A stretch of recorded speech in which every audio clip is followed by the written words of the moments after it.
Je crois que j'ai jamais vu ça dans aucun film. On vient de Toute la sortir fin de du là-dedans film et où c'est vraiment brutal. il retourne la situation complètement et c'est jubilatoire. Ça fait réfléchir.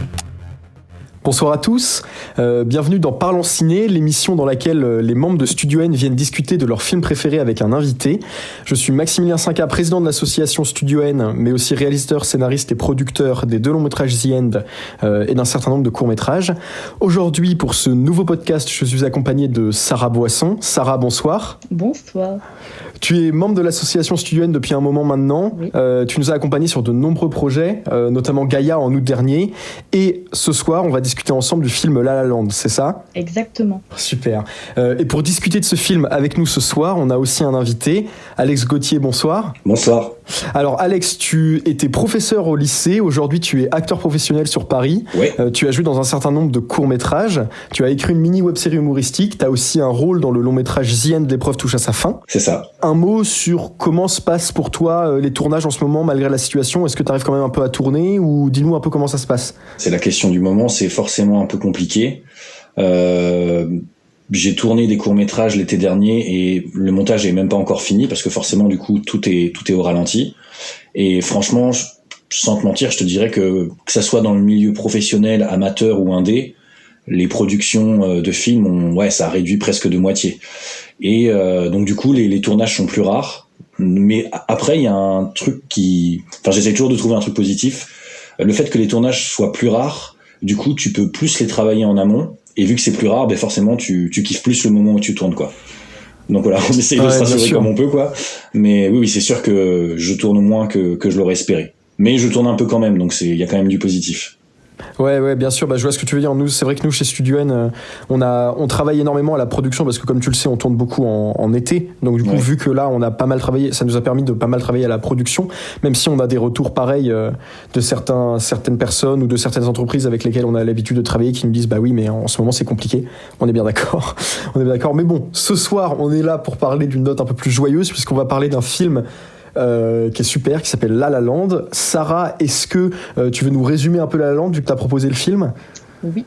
Alors le scénario, il est très classique en soi.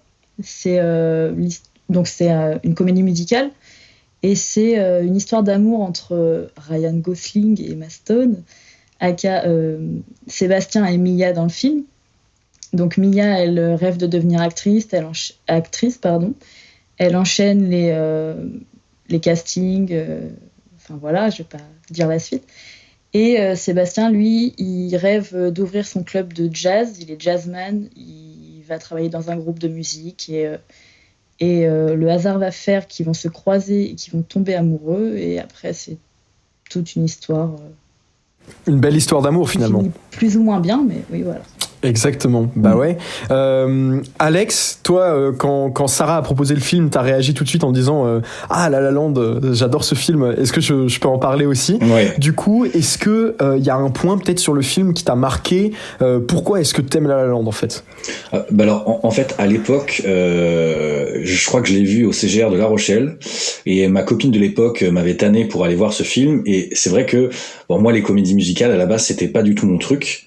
Et en fait, ça a été une bonne surprise parce que je crois même que je l'ai plus aimé que ma copine de l'époque. Ma copine de l'époque, quand elle est sortie, elle était mitigée et moi, j'ai juste pris une claque. Je trouve que le scénario est brillant. La colorimétrie, on en parlait tout à l'heure en off, c'est juste un truc de fou. Et puis surtout la prestation des 2 acteurs. D'ailleurs, il me semble qu'après l'actrice Emma Stone, je crois qu'elle avait gagné l'Oscar, il me semble d'ailleurs grâce à ce film. Mm-hmm. Et puis en plus, je trouve que même physiquement, je trouve que les 2 personnages principaux ça match quoi. Ouais, tout à fait. Et c'est vrai. je trouve qu'on n'est pas du tout on n'était pas du tout dans le côté un peu gnangnan à l'ancienne d'une comédie musicale et même par rapport à la vision de l'amour qu'il y a dedans, c'est une vision de l'amour qui est très réelle et qui est pas entre guillemets cul-la-praline et moi j'ai trouvé ça troublant de réalité. Et d'ailleurs, en préparant l'émission, j'ai regardé des articles et les Inrock, ils avaient fait une citation que j'ai trouvée brillante, ils avaient dit ce film est aussi beau et amer que l'amour. Et je trouve que c'est exactement ça. Et moi je pense qu'il fait partie de mes 5-6 films préférés, ouais. Ouais, ben, je suis totalement d'accord avec toi. En fait, c'est hyper intéressant parce qu'au début, j'ai eu cette peur-là, notamment avec la première scène où ils dansent sur une espèce d'autoroute où il y a tout le monde qui danse, qui sort des voitures et tout. Je me suis dit, oulala, comment ça commence? Et finalement, en fait, je suis tout à fait d'accord avec toi. On s'attend à une histoire d'amour classique et finalement, il y a quand même pas que des bons moments. Ouais. C'est une vraie histoire d'amour, quoi. Et c'est quand même narré avec cette trame de comédie musicale. Donc, on a de la chanson et même pas forcément que des chansons qui peuvent être apparentées à des chansons joyeuses, entre guillemets. Et même le thème qui revient à chaque fois qui est magnifique. Ouais. Voilà. Et comme tu le disais aussi, moi, un truc sur lequel j'ai envie de revenir, c'est un certain travail quand même sur certains plans de caméra ou sur certaines mises en scène que je trouve extrêmement intéressantes parce que il y a un vrai travail en lien avec la musique. Puis bon, le réalisateur quand même Damien Chazelle qui a fait quand même Whiplash aussi. Donc quand on parle de musique, le mec s'y connaît, quoi. Ouais, c'est ça. Et ouais, je trouve qu'il y a une façon de lier ce qui se passe à l'image, à la musique, qui est incroyable. À chaque fois qu'il y a une note qui fait un truc, il y a quelqu'un qui sort d'une maison, s'il marche, c'est en rythme, ça, je trouve ça fou. On a l'impression en fait que tout est vraiment calculé mais au millimètre près, quoi. C'est ça qui est fou. Sarah, peut-être que tu veux réagir un peu à ce qu'on a dit du coup. Alors déjà pour réagir à ce que tu as dit Max, les musiques elles sont incroyables. Enfin moi j'écoute beaucoup de musique de film, je pense comme vous, comme beaucoup de gens.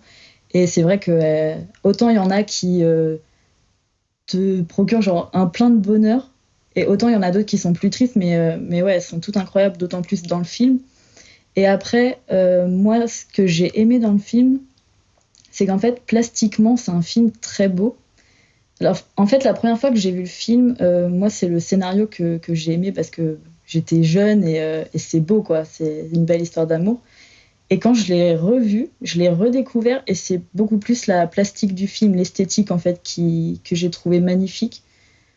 Plus que le scénario. Après, le scénario, comme j'ai dit tout à l'heure, il est classique, quoi. Mais le film, lui, il est magnifique, quoi. Je trouve que ton ressenti est super intéressant parce que moi, je l'ai vraiment regardé d'un point de vue purement basé en fait sur la réalisation quand je l'ai regardé parce que je l'ai découvert très récemment et en fait je me suis dit je savais pas trop à quoi m'attendre d'un point de vue réalisation mais quand j'ai vu les premières images avec les couleurs, cette scène d'intro où il y a du jaune, du bleu, du rouge, enfin il y a un vrai travail sur la couleur, je me suis dit ok on va faire attention à ça et donc du coup j'avoue que au départ j'étais pas trop concentré sur le scénario et j'ai pris quelques notes où il y a des moments où Emma Stone arrive, elle est entre deux néons rouges et il y a sa silhouette qui est, enfin c'est magnifique quoi, vraiment il y a un travail du directeur de la photographie qui est incroyable et en fait vers la moitié du film quand on a commencé à sortir de cette histoire amoureuse qui se faisait où je me suis dit c'est plutôt classique et on a commencé à rentrer dans le dur de la relation où là il y a des moments qui sont un petit peu plus compliqués, j'avoue avoir délaissé un peu mon regard critique de réalisation pour me dire j'étais devant ma télé à regarder le film et j'étais là ah ouais quand même le scénario quoi. Donc je trouve qu'il y a ces deux côtés avec lesquels ils jonglent qui sont intéressants. Je sais pas ce que t'en penses Alex. Je voulais juste revenir sur ce qu'a dit Sarah.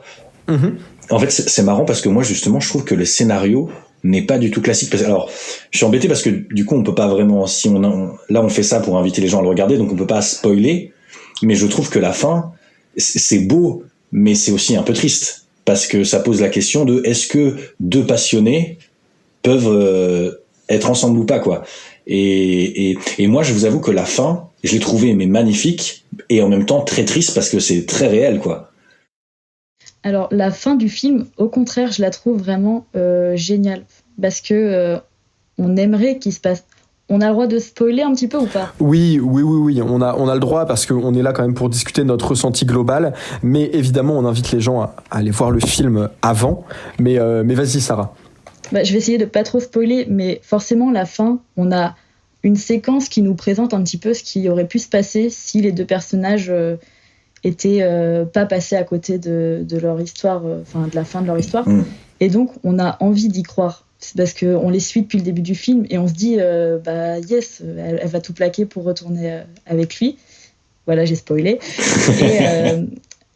Et en fait, la fin, elle est magnifique dans le sens où tout le long du film, on est dans un rêve et la fin, elle vient casser ça en disant que c'est beau, c'est une comédie musicale, ça brille, il y a plein de couleurs, c'est magnifique, mais c'est aussi ancré dans la réalité et la réalité fait que chacun a leur chemin et continuent leur vie, quoi.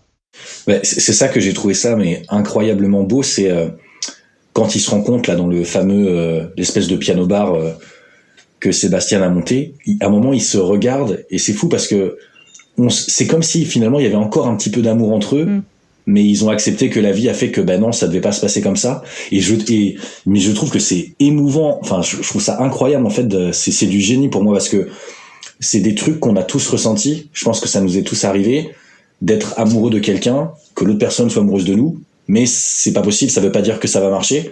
Et je trouve ça à la fois, je sais pas, moi ça m'avait fait des nœuds dans le bide, ça m'avait déchiré parce que je me suis dit mais c'est fou en fait, c'est beau, mais ça veut pas dire que ça va durer toute la vie.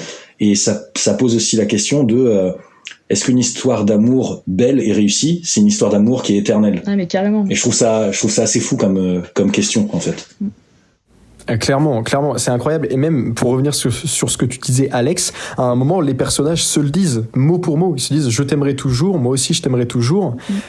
Et après, ils se séparent et ils font leur vie chacun de leur côté, quoi. C'est horrible. Et donc, du coup, oui, on retombe sur ce que tu... Quelque part, c'est horrible. Mais bien sûr, mais... C'est beau, mais c'est horrible à la fois. C'est exactement ça. Et c'est pour ça que moi, je trouve que cette comédie musicale est incroyable et elle est si unique.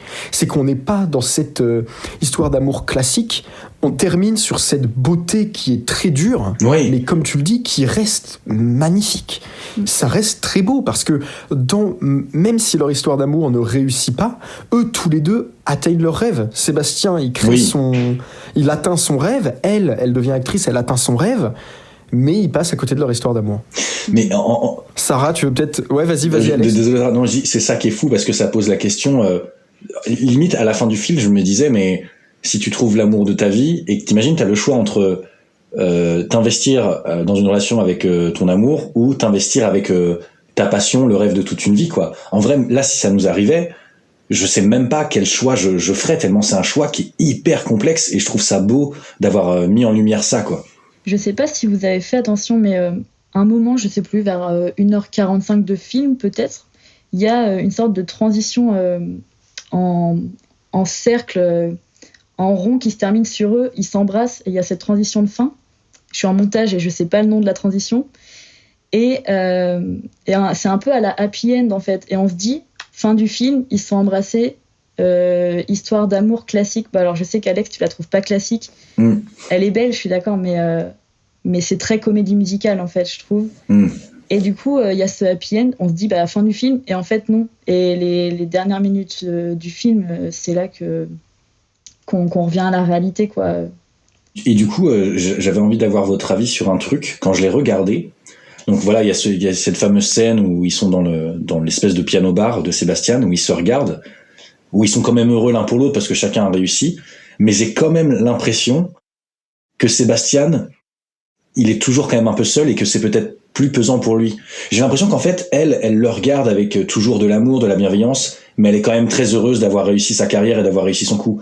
Et lui, j'ai eu le sentiment de voir dans son jeu d'acteur qu'il était heureux, mais avec un peu une amertume quand même. Je sais pas si je suis clair dans ce que je dis, mais... Si, je te trouve particulièrement clair. Pour moi, là, et c'est ce que je trouve intéressant, c'est que moi j'ai un ressenti qui est quand même légèrement différent, parce qu'au début je croyais comme toi, et je croyais comme toi jusqu'à ce qu'elle se retourne. En fait, elle commence à quitter la salle, je me dis, ok, elle dit à son mari, on part, voilà, peut-être parce qu'elle a trop de choses qui commencent à remonter en elle, et avant de partir, elle se retourne, il lui jette un regard, ils sourient tous les deux, c'est là où on sent qu'ils sont heureux l'un pour l'autre, mais son amour dans la façon dont elle se retourne transperce l'écran, je trouve. Ouais. Et je me dis, mais elle va être encore plus malheureuse parce que elle a un enfant avec cet homme, etc. Elle a un mari et tout, mais elle aime Sébastien et elle l'aimera jusqu'à la fin de sa vie. Et moi, je me dis, dans les deux cas, c'est terrible, mais voilà. C'est beau et terrible, quoi, c'est fou. C'est ça. Vas-y, Sarah. Mais les deux personnages sont très différents, en fait. Parce que je trouve, plus qu'une histoire d'amour, en fait, ils vivent leurs rêves ensemble. Lui veut devenir jazzman, enfin, ouvrir son club de jazz, elle devenir actrice. Et dans leur histoire d'amour, il y a aussi l'envie de réaliser leurs rêves tous les deux, et ils s'accompagnent là-dedans. Et ne serait-ce que par rapport aux couleurs qui leur sont associées, parce que les couleurs dans La La Land, hyper important. Et quand on regarde les couleurs des personnages, ça en dit beaucoup sur eux. Par exemple, Mia, elle a, pendant une très bonne partie du film, du bleu. Et je ne sais pas ce que vous en pensez, mais moi, je l'ai ressenti comme bleu, fidélité à elle-même, à son rêve de devenir actrice. Et Ryan Gosling, Seb, du coup, lui, il a très souvent du blanc. Et je trouve que ça lui donne un petit peu ce côté personnage un peu paumé, un peu abîmé. Ouais, abîmé, qui a envie de réaliser son rêve, mais en même temps, un moment, il passe à côté, il fait de la musique qu'il aime pas du tout. Enfin, il est plus perdu que Mia, finalement. Je trouve ça ultra intéressant, Sarah, ce que tu viens de dire. Et du coup, là, je viens de me poser la question. Est-ce qu'en fait, ils sont vraiment au même niveau, les deux, par rapport à leur rêve? En fait, je me dis que Sébastien, peut-être que l'envie de réaliser son rêve était peut-être moins forte que chez sa compagne. Et que peut-être que lui, au final, il était prêt à laisser tomber pour vivre son histoire d'amour. Mm-hmm. C'est ça, en fait, je crois que j'ai perçu à la fin dans son regard. Carrément. Je suis totalement d'accord avec toi. Et pour moi, le point que tu viens de faire est totalement prouvé par la scène du dîner. Où ils dînent l'un et l'autre et où ils discutent et où ils parlent de leurs rêves et où il lui dit mais pourquoi est-ce que j'ai accepté de faire cette musique de merde pour avoir un boulot stable, pour que ta mère m'accepte et que je puisse être avec toi. Il lui dit mais mon rêve c'est de la merde, il faut que je me concentre sur la réalité c'est ce que je fais maintenant, je gagne des sous, c'est un emploi stable, c'est pour nous. Et voilà, au moment où elle part dans quelque chose de totalement différent, puisqu'elle est en train de monter sa pièce de théâtre, elle a lâché son job, et c'est là où il y a un peu cet échange entre les personnages que je trouve intéressant, mais ça s'ajoute à ce que tu viens de dire. Ouais, vas-y Sarah. Mais je trouve qu'il y a une scène dans le film qui est hyper illustrative de ce qu'on est en train de dire en fait. C'est quand Mia elle vient au concert de Sébastien.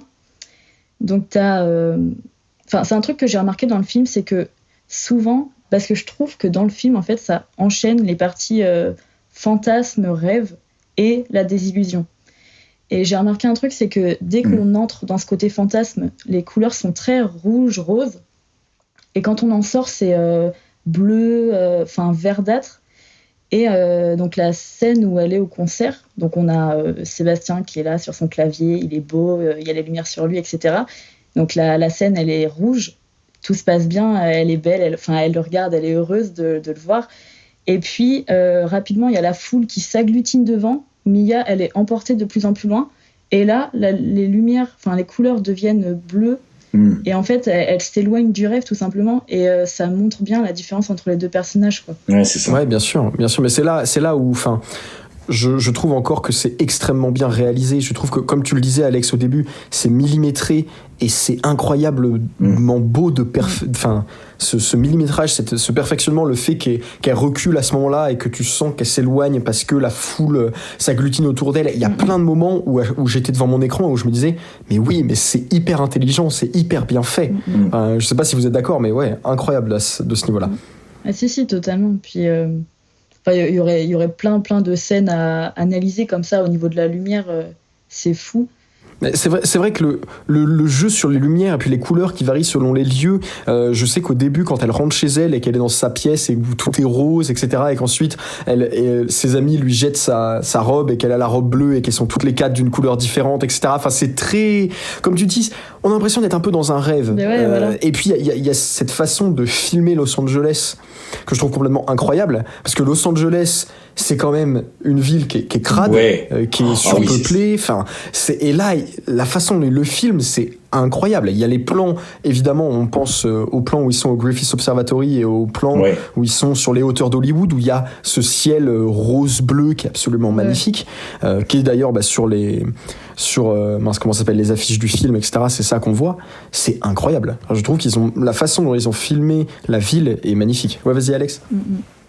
En fait, c'est fou parce que je suis en train de me rendre compte que je sais pas si dans ma vie j'ai déjà vu un film où la réalisation, la technique et la luminosité se marient autant avec le scénario et l'intention du film. Ouais, c'est clair. C'est vraiment une espèce de combinaison magique, mais qui est d'une efficacité effroyable. Enfin, c'est vraiment ultra efficace, quoi. Les couleurs en disent beaucoup plus que les dialogues et que les personnages en eux-mêmes, en fait. C'est exactement ça. T'as un scénario à travers l'histoire du film, à travers les personnages et leur évolution, mais tu regardes le film sans les paroles qu'avec les couleurs. Bon, j'abuse peut-être, mais ça en dit beaucoup en fait. Tu comprends? Non, je suis d'accord avec toi. Et je trouve que c'est intéressant le fait que Ryan Gosling ait beaucoup ce genre de rôle. Évidemment, quand tu dis ça par rapport à la lumière, moi je pense à Drive tout de suite, qui est un film que j'adore, dans lequel il y a un travail de la lumière qui est extrêmement important aussi, et dans lequel Ryan Gosling est l'acteur principal, et où pareil, il a très peu de dialogue, il est beaucoup plus, on est beaucoup plus concentré sur ce qu'il transmet par son charisme un peu, mais aussi tout le travail qui est fait sur la lumière, et je trouve que ça écho pas mal à La La Land dans ce côté-là, dans ce travail sur la lumière et sur la façon dont le personnage agit et se comporte en fait. Ouais, vas-y Alex.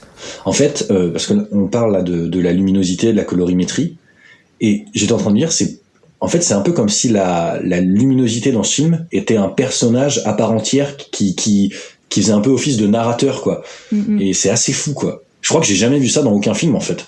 Mais en fait, tout à l'heure, Max, tu disais la manière dont est filmé Los Angeles. Je trouve le film, c'est un peu une carte postale de ce que représente Hollywood. Bah déjà, on a Ryan Gosling et Emma Stone, donc ils font partie intégrante de l'image idyllique un peu du cinéma hollywoodien, tu vois. Et donc, comme tu dis, la lumière, c'est un peu le troisième personnage qui vient les mettre en avant, quoi, qui les font briller comme des stars, quoi. Et ouais, la manière dont est filmé Los Angeles, on a ce côté très... C'est beau, ça brille, il y a plein de couleurs, il y a des travelling, il y a de la technique, enfin voilà. Mais en même temps, on sent qu'il y a un peu comme un bug dans la matrice. C'est trop beau pour être vrai. Et la fin du film, ça fait écho à ça. C'est que c'est une comédie musicale dans toute sa splendeur. C'est magnifique. Mais elle est quand même ancrée dans la réalité, quoi. Exactement. C'est tout à fait vrai ce que tu dis par rapport au fait que c'est une carte postale d'Hollywood. Je trouve ça très intéressant. Pour revenir sur ce que tu disais à Alex aussi, quand tu parlais du fait qu'il y a un troisième personnage qui soit un peu le narrateur de l'histoire, c'est intéressant parce que dans le podcast qu'on a enregistré juste avant, on parlait des évadés et on parlait du fait qu'il y a une voix off, celle de Morgan Freeman dans ce film, qui fait un peu office aussi de narrateur, un peu de personnage annexe presque. Et donc là, je trouve ça intéressant de se dire que dans ce film-là, qui est une comédie musicale, c'est carrément la mise en scène et la lumière qui fait cet office de narrateur, qui est tout à fait vrai, parce que comme vous le disiez tout à l'heure, Emma Stone qui change, enfin le personnage de Mia, qui change de couleur de vêtements au fur et à mesure de film, ça veut dire quelque chose.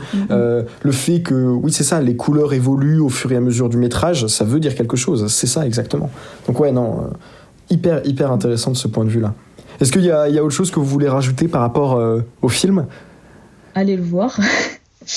Enfin, on l'a plus ou moins dit déjà, mais en fait, je trouve que la fin du film, c'est une fin qui est pas conventionnelle et qui bouscule un peu. Et c'est pour ça, je pense que les gens, faut aller regarder. Parce que c'est rare, mine de rien. Quand les films non conventionnels, je crois que c'est de plus en plus rare. Et c'est important de le souligner, je pense.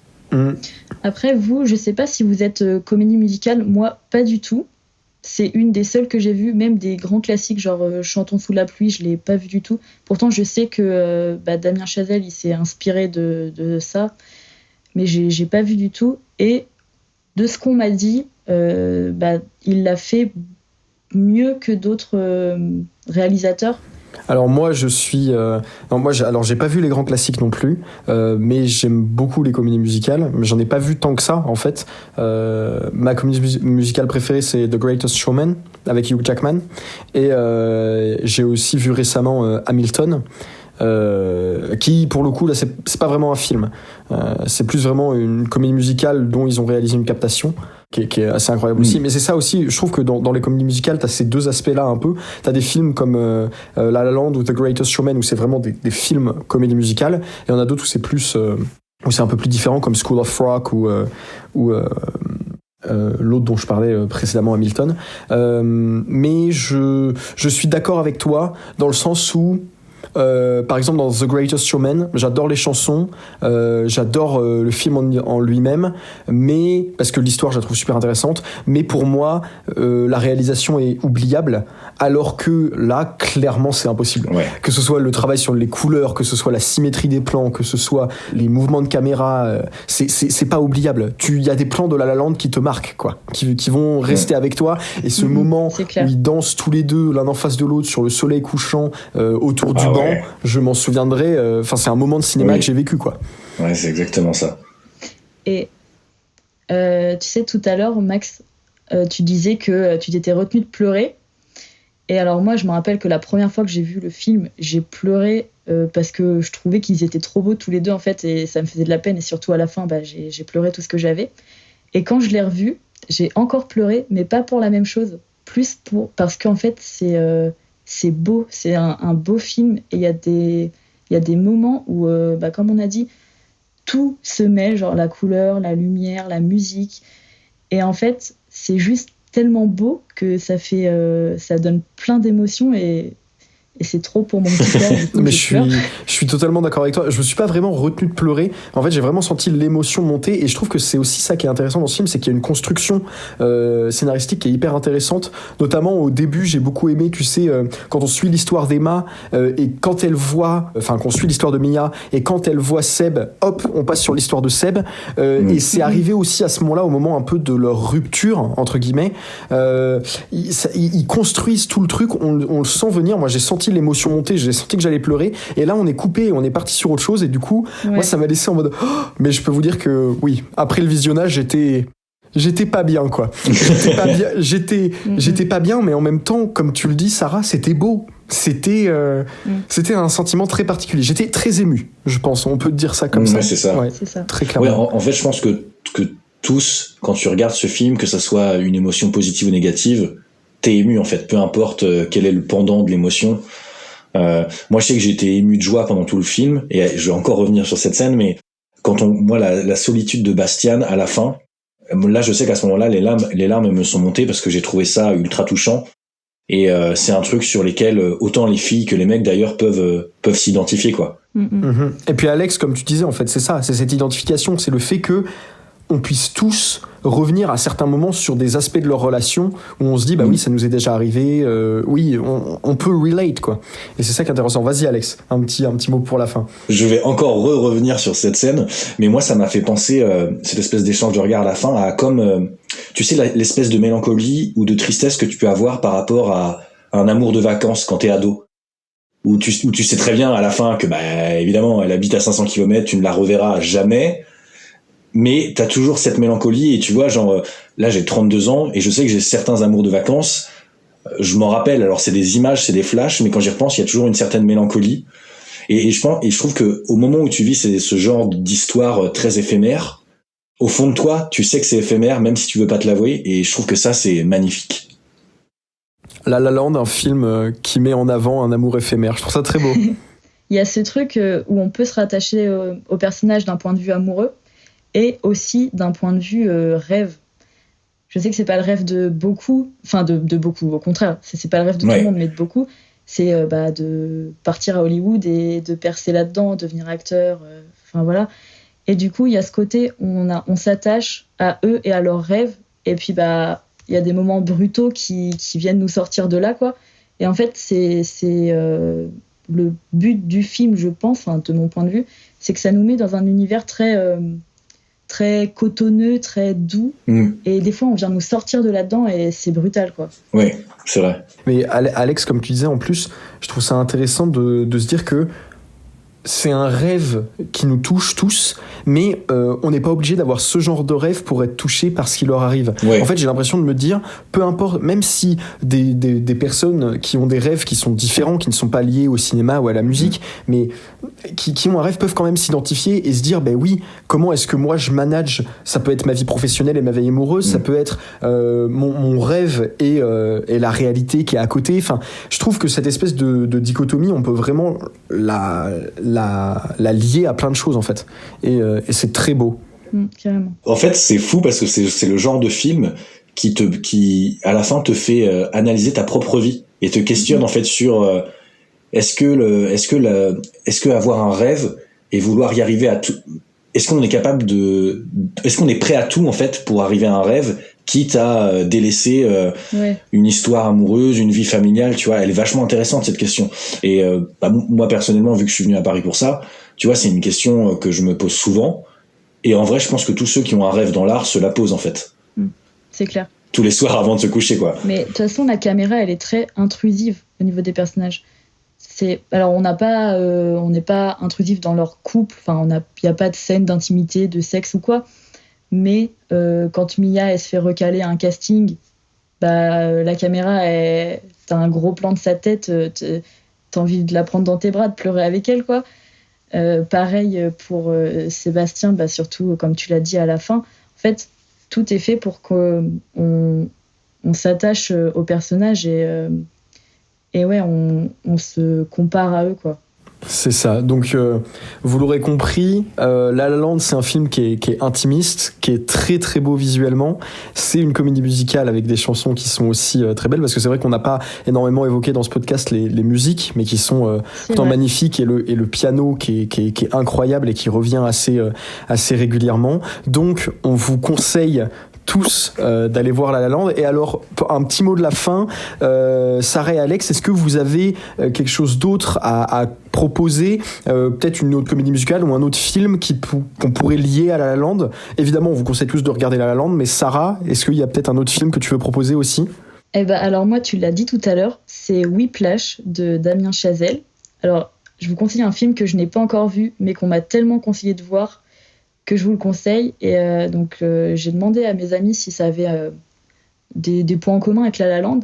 Et apparemment, pas du tout. C'est beaucoup plus sombre, mais tout aussi magnifique à voir. Donc, je vous le conseille. Et je me permets d'ajouter là-dessus, je vous le conseille aussi, regardez-le, parce que Whiplash peut sembler un peu rebutant comme ça, parce que c'est l'histoire d'un batteur, et on se dit, oui, bon, est-ce que ça m'attire? Moi, je suis pas trop dans la musique, ça m'intéresse pas trop, mais là où moi je vois le lien avec La La Land, c'est vraiment ce travail du lien entre la musique et l'image. Dans La La Land, c'est très présent, le piano, il se passe quelque chose à la musique, et ça se lie à l'image. C'est exactement pareil dans Whiplash, et c'est aussi ce qui en fait sa force. C'est vraiment ce lien entre le batteur, la musique, et ce qu'on voit à l'écran. Donc ouais, non, un film sur la musique qui est vraiment magnifique, on vous le conseille. Alex, toi? Alors moi, ce serait alors au début, peut-être que les gens ne vont pas voir forcément le lien, c'est le film Five avec Pierre Ninet et François Civil. Je sais pas si vous l'avez vu. Ouais, moi je l'ai vu. Où en gros, le speech, c'est Pierre Ninet qui rêve d'être acteur, mais évidemment son père est contre. Donc il lui fait croire qu'il fait des études de médecine. Et je trouve que ça montre bien à quel point certains peuvent être prêts à tout pour réaliser un rêve, quitte à être irrationnel. Parce qu'évidemment, dans le film, il veut tellement pouvoir payer son loyer et ses cours de théâtre qu'il va aller beaucoup trop loin, il va faire n'importe quoi. Et je trouve que c'est intéressant de ce point de vue-là. Puis en plus, c'est un film qui est aussi drôle. Donc, vous passerez un bon moment. Ce film, il est génial. Il est tellement drôle. On est d'accord. Ouais, j'ai adoré. Ok, super, génial. Eh ben écoutez, Sarah, Alex, merci beaucoup. C'était top de passer ce moment avec vous. Bah ouais. Carrément. Et on se dit à très bientôt. Et puis à vous tous, on vous souhaite de voir La La Land, et à très vite pour un prochain podcast. Avec plaisir. À bientôt. À bientôt. Salut. Salut.